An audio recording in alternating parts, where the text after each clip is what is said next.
Hello, everybody. It is me, Jurassic Alt, here to say that today we're going to be talking about Tales from the Pizzaplex Tiger Rock. I am very excited to talk about this theory video. Here are the timestamps for the video, and if you find this hidden image somewhere in the video, and let me know down in the comments below, I will put your comment in the next video. Let's get started. So the story is about Kai, who goes to the Mega Pizzaplex with his friend to check out a new attraction, which is the Storyteller. But when they go to the Storyteller, they see the tree has been shut down, and the group of friends go to an AR booth, because today happens to be that there's a special thing with the AR booth. It's see the Pizzaplex 10 years in the future. So Kai goes into the AR booth and sees the Pizzaplex in the future, and everything's brighter and cooler, and Freddy gives them a tour around the Pizzaplex, and then they run into Tiger Rock. Then Tiger Rock shows Kai around kind of behind the scenes kind of stuff, but as Tiger Rock is showing Kai around, he's pulling on his arm. Eventually Kai just can't handle the pain anymore of Tiger Rock pulling on his arms and runs away and hides in the future like a Pizzaplex. Right before he's about to get attacked, Kai's AR booth timer ends, and so he goes out of the VR world, or out of the AR world, and goes home, and when he goes home, he sees a metal owl with a green and blue eye. So he's kind of a little spooked about it and goes on with his day. Then the next day, he's kind of feeling paranoid and sees a metal cat with a green and blue eye. Kind of freaks out, and the weekend ends, so he goes to school. Then Kai goes to school and sees that there's a new clock face in his school. Would you believe it? There's a green and blue eye on the clock face. Kai gets scared by it and goes home, stays home for the day, and his little sister's plushies start attacking him. And Tiger Rock is in the closet watching. Kai kind of realizes he's still in the AR booth, and the plushies are trying to tear him apart, so he focuses on trying to get out of the AR booth, and actually does. But when he gets home, Tiger Rock jumps out and rips off Kai's arms. So, stuff I wanted to mention is that they mentioned when, at the beginning of the story, Kai goes into a black light glitter ball pit, which is reference to Lally's game, because that's where Lally's game was in a black light area, and the glitter ball pit is a reference to Haps, because, yeah, they mentioned that the Mega Pizzaplex is a castle-shaped kind of looking pizza. I'll probably maybe make like a map of how the old Pizzaplex looks, but it's kind of in the shape of a pizza with a castle in the middle. They mention the roller coaster and go-kart, which is pretty cool. One of Kai's friends, Ash, reminds me of Gregory a lot. He says he looks like an average 11-year-old with brown hair, and something that I find interesting, that Asher has a younger brother, and that they talk in binary code, and this could be like maybe this is something that I'm not saying, but like I feel like there's a connection between Gregory and Cassie, and maybe the sticky note room. Maybe Cassie lived in the sticky note. I don't think Cassie lived in the sticky note room. They mentioned that the Storyteller was only open for 3 weeks, so now we kind of have more timeline kind of stuff, how long the Storyteller was open for. They mentioned the role-playing area, which is very interesting to me, because I was genuinely not expecting for us to see the role-playing mention it, because I felt like the role-playing area would be shut down because some kid got spring locked. I guess not, so maybe this is before then. I don't remember what I have it on the timeline video. When Kai mentions he goes into the AR, he mentions that he was hoping to get the 10-minute session, which you know what that means. Somnophobia smoke is involved with the AR booth. So some things about the futuristic Pizzaplex. It has everybody's clothes has that kind of bookmark, kind of you look at it one way, look at it a different way, kind of reflection kind of glimmer, which I think is really cool. They mentioned Freddy in the future. Freddy has like a real kind of t-shirt and a real kind of hat and like leather pads, shoulder pads, which is kind of interesting. I mentioned like a crystal kind of look for stuff.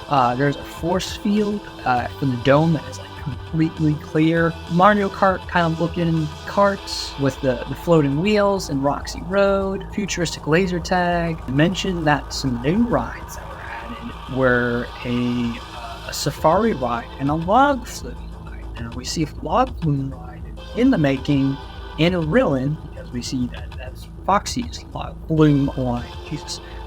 Also, they mentioned Tiger Rock's trampoline, which I think is really funny, which I would have never expected Tiger Rock to have a trampoline. He doesn't really give that vibe. So it mentions a lot, and it's kind of obvious that Tiger Rock has mimic programming, because it mentioned in the story that Tiger Rock seemed more alert and didn't seem very robotic.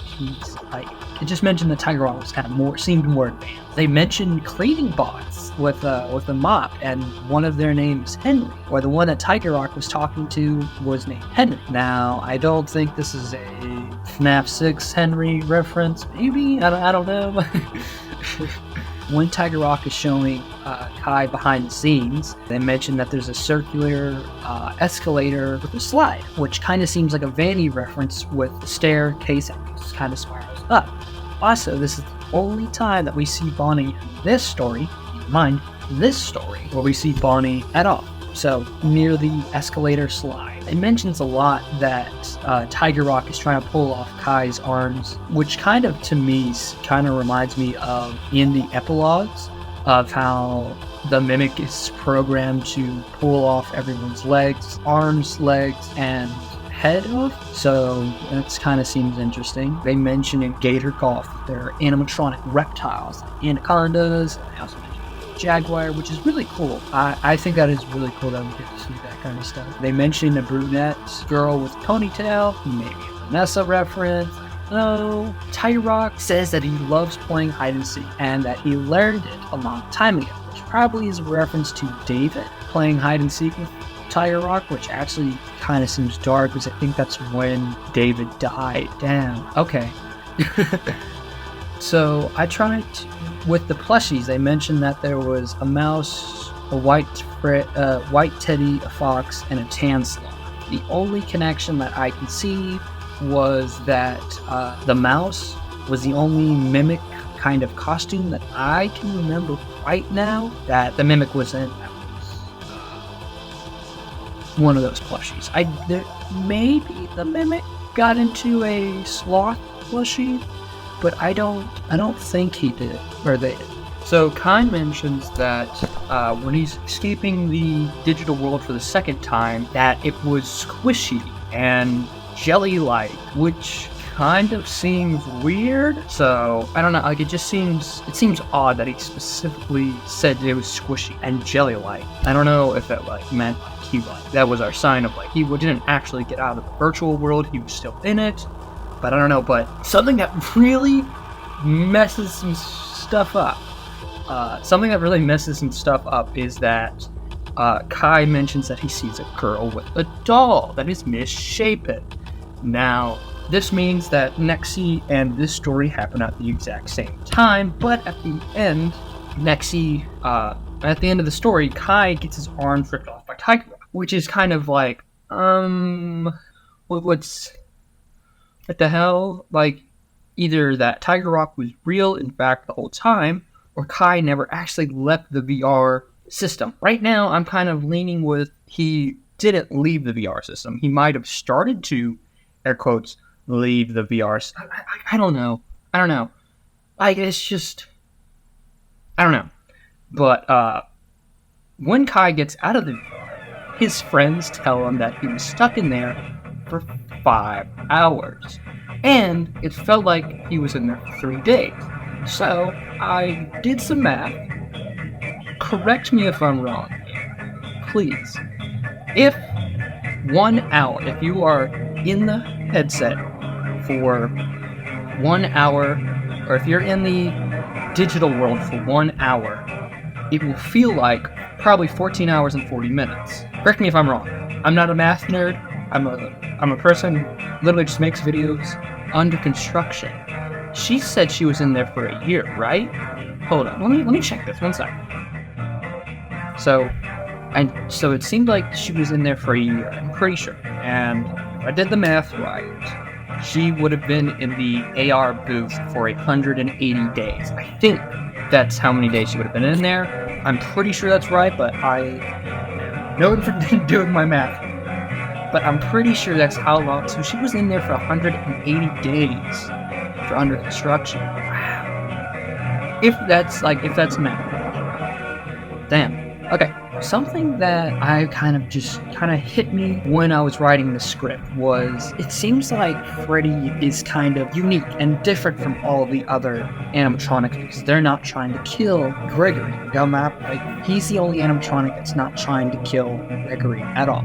So, something that kind of hit me was, what if Glam Rock Freddy, the reason why he glitched out and kind of freaked out machine-wise is because he got the original Mimic 1 Pro.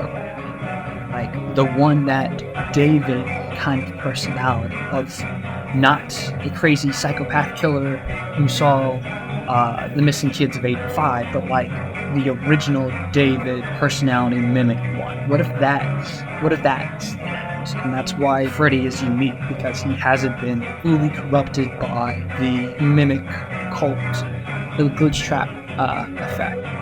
Now let's get to the main part of the theory. I'm going to say this a lot. These next two books, I feel like the Tiger Rock and B72 are going to have major connections to Ruin. And this story and all the other stories kind of seem like that's true, especially with Bleeding Heart. I will not be doing a theory video on that because I fucking hate that story. I hate the premise of the story. I hate it. I'm not going to be doing a story theory video on that, but it will be included in my in another theory video that it's a Ruin. So yeah, don't worry, you're going to get it, but I'm not happy about the story.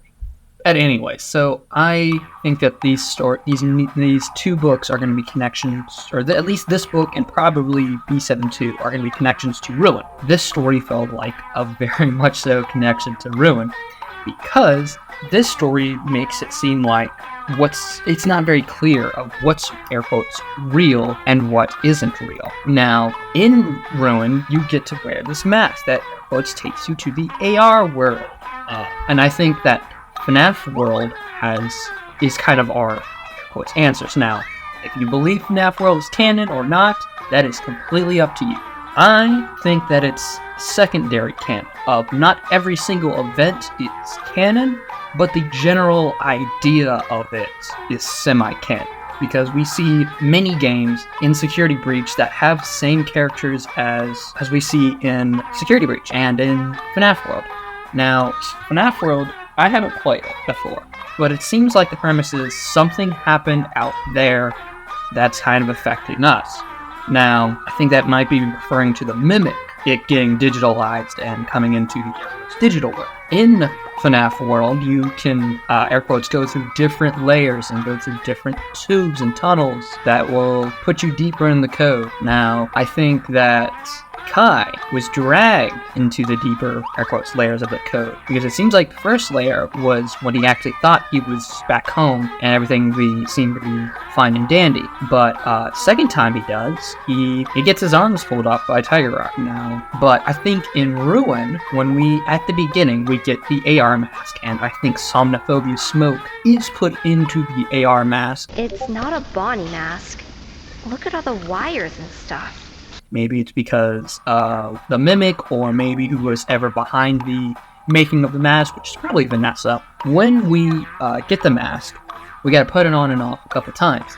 But something that I found interesting is that in this story they mentioned that there was kind of tubes and tunnels kind of stuff. Now, in Ruin, the first, air quotes, kind of tunnel thing that we see is this part area here. When you take off the mask, it's just a normal kind of looking tunnel. But I think when we put on the mask, and in this area, because this is the first time that we see this kind of tube kind of looking thing, I think this is when we, air quotes, go into the digital world and like kind of stay in the digital world a little bit deeper, instead of kind of going back and forth of we're in digital and not digital. But like, I know it seems really confusing, it's kind of hard to explain, But at the beginning part, I think that explains that. I'm like, that's us having the somnophobia smoke affect us a little bit more. Also, Kai mentions that he was physically able to push through glass that able to be broken when Freddy employees try to break him out. Now, who else has this ability? In Ruin, you can do the exact same thing, but not with just glass. You can do it with almost any material. So that's another connection there that I felt very interesting and kind of connection there. When I was first going to make this theory video, I thought it was implying that security breach in whole 90% of it wasn't real at all, and it was all in a digital world. But right now, since Ruin came out, I'm more feeling like Ruin was mostly 90% in the digital world with the AR mask, even when we take it off. I think the only parts where it's, air quotes, us physically, like, out of the air quotes digital world is at the beginning part and at the end. I think everything semi in the middle is us bleeding into both worlds, of more leaning into the digital world, because we enter this kind of tube thing that is very similar to kind of what we see in Monty's Call up here. And if there's any other parts, put it in now. But yeah, like like I think that's interesting. Another thing is when Kai saw a metal owl with a blue and green eyes, that to me seemed like a connection to FNAF World. There is a boss that is a metal owl, but it has a green and red eye. So that's another connection to FNAF World. And I know a lot of people want to say FNAF World is canon or don't see it to be canon. I agree somewhat. I think it's like secondary canon. Some parts of it and the general idea of it, it's like, I think it's FNAF World is a game within a world, or a game within a game, but instead of it being within a game, it's in the digital world. So yeah, if that makes sense. I'm sorry if it's confusing. But yeah, that is my theory on that. Thank you guys so much for watching. It means so much to me. You took the time out of your day. Guys, I am so sorry for the Glam Rock Bonnie theory. I'm so sorry for the Glam Rock Bonnie theory video audio being really wonky. I was debating, like, do I just completely start over? Do I just like cut it, like just completely start over? And I didn't want to, because that would be like extra 3 days, and this would be delayed another like week. But I need to get it out this weekend so that I can get the other books or the other theory videos out, so that I can get the book on time and hopefully read that on time. But I'm so sorry for this video coming out later. I'm hoping to get the last book. Right now it's seeming like the last book, B7-2, out somewhat on time. I'm still going to try and get the theory video entirely, like the whole timeline video. Don't hold me to this one. I'm hoping the end of November. Maybe middle of November, but reality is end of November. I'm really excited for Monty Within to talk about that. And I'm excited to do my other theory videos. Let me know down below if you guys think that I should do the summary at the beginning. Because, like, I feel like it takes up a lot of time, and I feel like that's when, like, a lot of my audience kind of just drops off when I start talking about the summary. So I might take out the summary, I don't know yet. But I feel like the summary is important, that you guys should, like, know what the summary of the story is supposed to be, so you're not completely coming in blind if you haven't already read the book. But you came here to see a theory video, not really a summary, but yeah. Thank you guys so much for watching. It means so much. You took the time out of your day to watch this video. Remember, dragons and, I don't know, fire escapes.